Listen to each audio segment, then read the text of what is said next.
All right, let's dive into a really fascinating story coming out of Central Asia. It's got everything: power, politics, a whole lot of crypto. And it all revolves around one single deleted tweet. You're not going to want to miss this.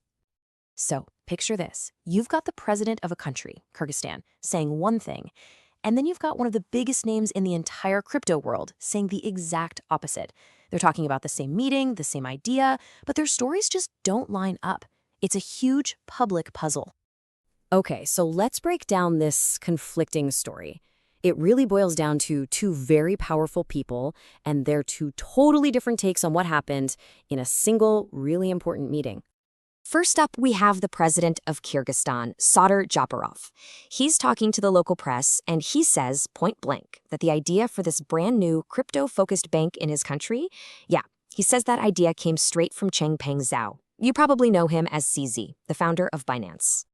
Well, CZ's response was immediate. And just as blunt, he jumps on social media and basically says, nope, that's false. He made it super clear. I never suggested starting a bank. I have no interest in running one, and I don't even know the name you're talking about.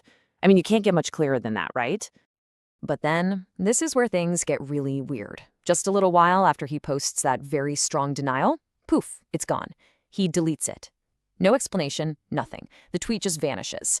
And that's what turns this from a simple he said, into a real head-scratcher. I mean, why would you deny something so publicly and then just erase it?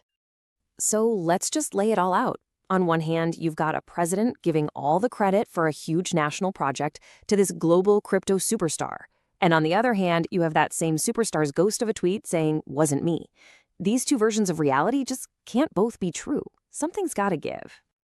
Okay, to really get why this is such a big deal, we need to talk about what's at the heart of all this drama: Kyrgyzstan's new crypto bank. Yeah, so this isn't your grandma's bank. It's a totally new kind of thing called a digital asset institution. The best way to think about it is like a bridge. It's fully licensed and regulated, and it's built to connect the kind of Wild West of crypto with the official government-backed world of finance. And make no mistake, this is not some small side project. The goals for this bank are huge. We're talking about modernizing the entire financial system of Kyrgyzstan. And maybe, even more importantly, they're trying to plant a flag and say, hey, we're a serious fintech hub, hoping to pull in a ton of foreign money. Now, what's really interesting is that this is a completely private company. The state doesn't control it. And when you look at who started it, well, some pretty big names pop up. The biggest one? The president's own son, Bereket Japarov.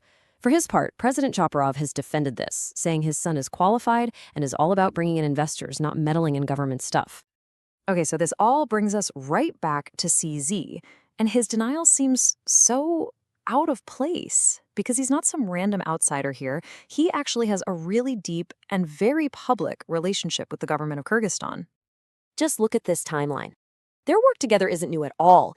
It kicked off way back in April 2024 when CZ was named a strategic advisor. That led right into that super important meeting in May where this whole bank idea supposedly came up.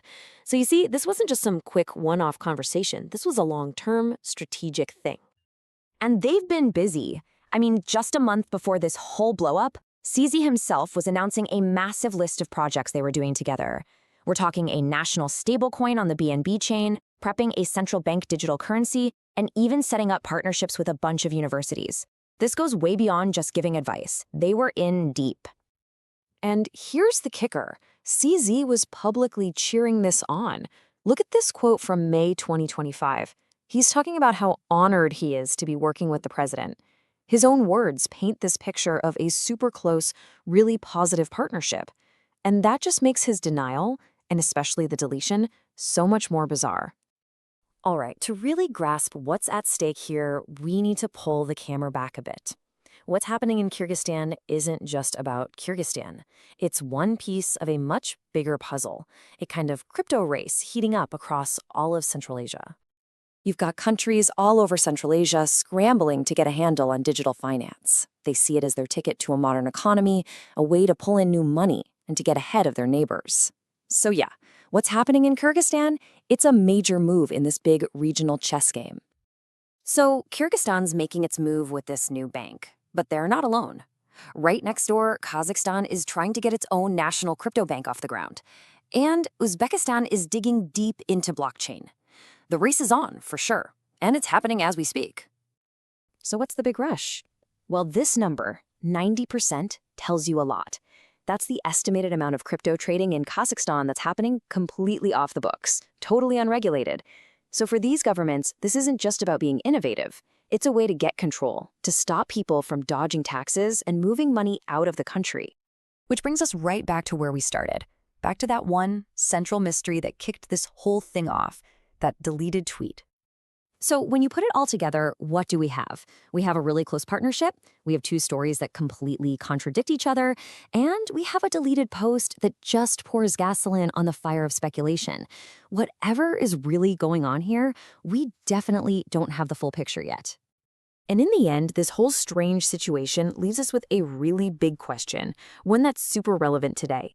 In this new world of digital finance, you've got these incredibly powerful billionaires and companies. So where does their influence end and a country's own strategy begin?